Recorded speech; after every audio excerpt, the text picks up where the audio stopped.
solito si chiede. Yeah.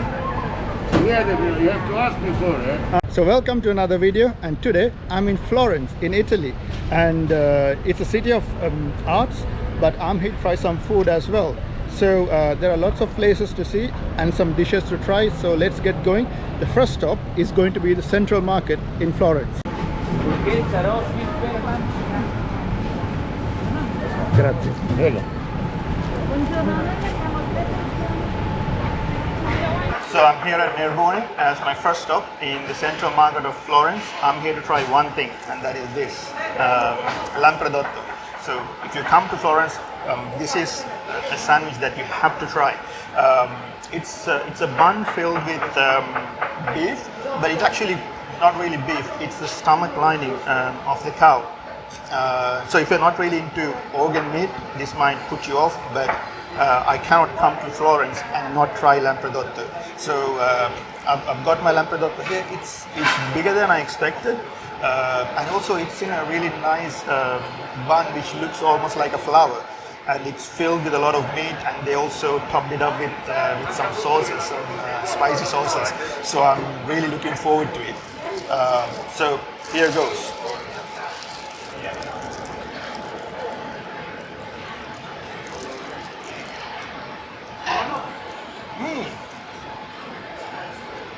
The bun is actually very crunchy, and the filling, it just tastes like meat. I was a bit reluctant at first. I was wondering how it would taste like. I almost expected it to be a bit sort of slimy, but it is not. It's probably because it's inside this bun, and also it's covered in a lot of sauces. So you can really taste the crunchiness of the bun, and also the meat tastes really good with that spicy sauce. Right, I think I spoke a bit early. It is a tiny bit slimy, but it's not too slimy that the point that it will put you off. It is still it still tastes like meat, and also that sauce really mixes with the meat, and it sort of covers any sliminess or any other foreign flavors that will come with it if you're not used to eating Lampredotto. So, which is good. Oh, the more you keep eating it, the better it gets. They put the spicy sauce in the middle, so as I'm going through the bun towards the middle, you can taste that spiciness a lot more. And it sort of has I don't know what is in that sauce, but there's something crunchy. It's almost as if it has coconut in it, which it doesn't. I'm sure it doesn't, but the texture is a bit like that. So that Lampredotto was really delicious. What I hadn't expected though was, let me let this bike pass.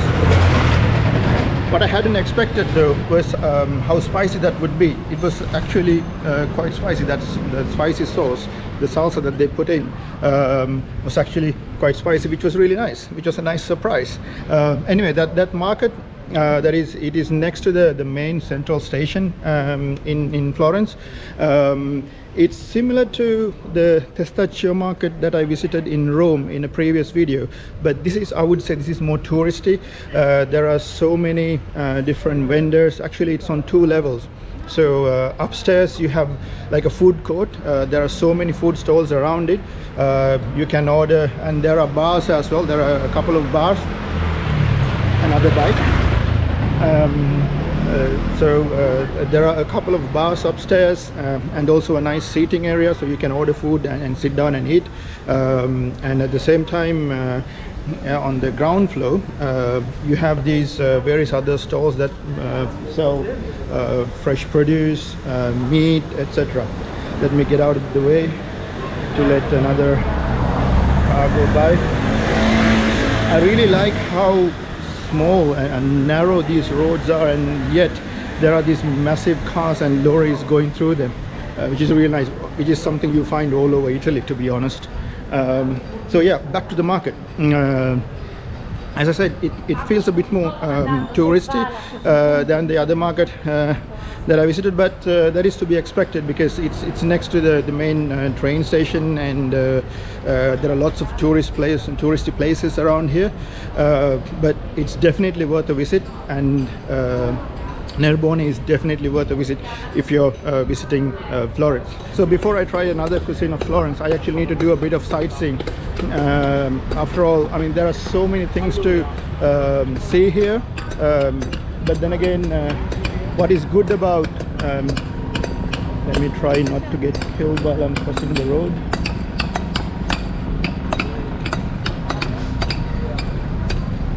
Right, we are clear of danger. What is so good about Florence is that everything is walkable. You can walk around from one attraction to another. So I'm crossing a bridge now. I can actually see Ponte Vecchio, or that old bridge over there. You can see not the bridge, not the first bridge, but the bridge afterwards. You can see it all the way from here. You can actually walk along this this path to get there. So there's the bridge there, and also most of the attractions are on that side, so it's pretty walkable. You can walk around the city pretty easily, which is a great thing. So I'm now on the bridge that is next to Ponte Vecchio, so you can see the Ponte Vecchio behind me. Apparently that is the oldest bridge across River Arno here in Florence. And that is actually what Ponte Vecchio means. It means old bridge. Apparently it used to have a lot of vendors, butchers, etc. Setting up their stalls on that bridge, but nowadays it is full of jewelers selling jewelry and high-end watches, etc. But it's a really nice area of Florence for you to come down for a walk. You can walk along the river. There are really nicely colored buildings on either side of the river. There are lots of restaurants and nice places to have a meal, but obviously it's a very touristy area. It's a very touristy spot. So here I am at one of the most iconic landmarks in Florence, the Duomo of Florence, Santa Maria del Fiore Cathedral, or Saint Mary of the Flower Cathedral. As you can see, it's a very imposing cathedral. It's majestic. It's built in, I think, the 1200s. It was started in the 1200s based on the Gothic style. Even today you can see the sculptures that are outside of it and frescoes. It's really magnificent. And also the thing is, if you visit the Duomo, there are so many eating places around here. Obviously it's a very touristy place. It's very crowded. Everyone who comes to Florence comes to this Duomo. So all the places around here are very touristy, and there's actually one sandwich place which is quite popular, called All'Antico Binaio. I actually came past it when I was walking here. They actually have two shops now. Both shops had really long queues. I've been told that the queues actually move quickly. But then again, I'm not going there for food today. I'm actually going to a different place to try out a very unique dish of Florence. Anyway, more on that later. Another thing I want to tell you is, when you're walking around this Duomo, looking at the dome, make sure that you don't step on some of the pictures that are laid on the ground by some of the street vendors around here.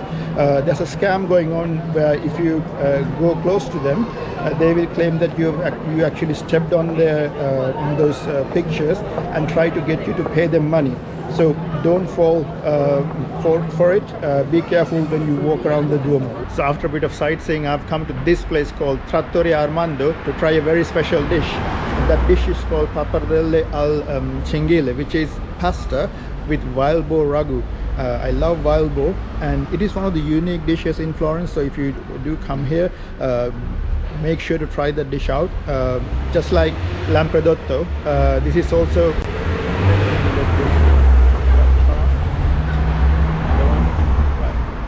just like Lampredotto. Pappardelle al Cinghiale is unique to Florence, so I can't wait to go inside and try that dish out. So it's a very cozy restaurant.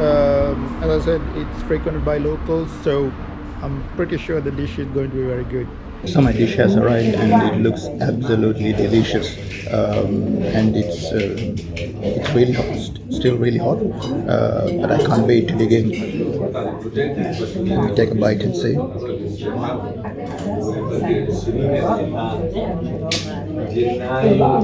at that pappardelle.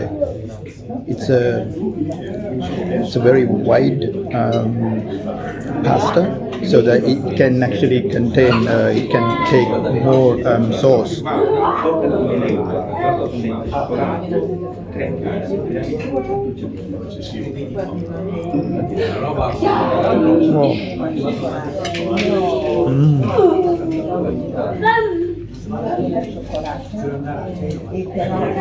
That's hot. That's really nice. Let me actually put some cheese on that. I forgot to put some cheese on the pasta. If you like pork and if you like wild boar, this is the plate to have. And look at that. It looks absolutely delicious, and it tastes absolutely delicious as well.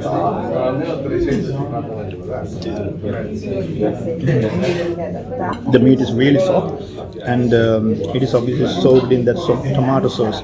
So the saltiness and the sourness for the tomato mixed and absorbed into the meat creates a really nice taste. So I'm halfway through the plate now, and what I noticed was how fresh this tastes. One of the things that the taste it makes it different. So one of the things that makes it taste so different from the usual ragu and the kind of pasta that you get in most touristy places is that this actually tastes very fresh. That was a really delicious dish at Armando. So I'll actually put the link down below. So if you're ever in Florence, and if you do want to try out that dish or try out other dishes, they have various other dishes, but I specifically wanted to try that dish because it is unique to Florence.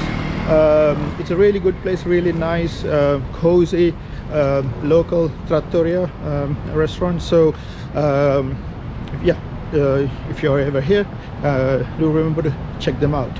Florence is a city full of museums, so especially if you're into art, there are lots and lots of museums to see. But there are also a lot of outside sightseeing that you can do. One of the things that you can do is come to this square, which is called Piazzale Michelangelo. I think it translates to English as the Piazza of Michelangelo. Anyway, so it's a bit of a walk to get here. It's high up. There are lots and lots of stairs that you have to take, but it's really worth it. I mean, what a view when you get up here. You can see the whole of Florence, and also if you can't go into the museum to see Michelangelo's David, it's right here in the Piazzale over there. Obviously that's not the real thing. It's a bronze replica of it, but it's pretty close to the real thing. So yeah, if you do want to go outside sightseeing, actually it's not a great day today. It's quite overcast, but on a sunny day, especially in the summer, if you do want to go out walking, as I said, lots of places are very close by, so you can actually walk around. This is a must visit place in Florence. So that's it for this video, guys. Hope you enjoyed it. Until we meet again with another Gamana, bye for now.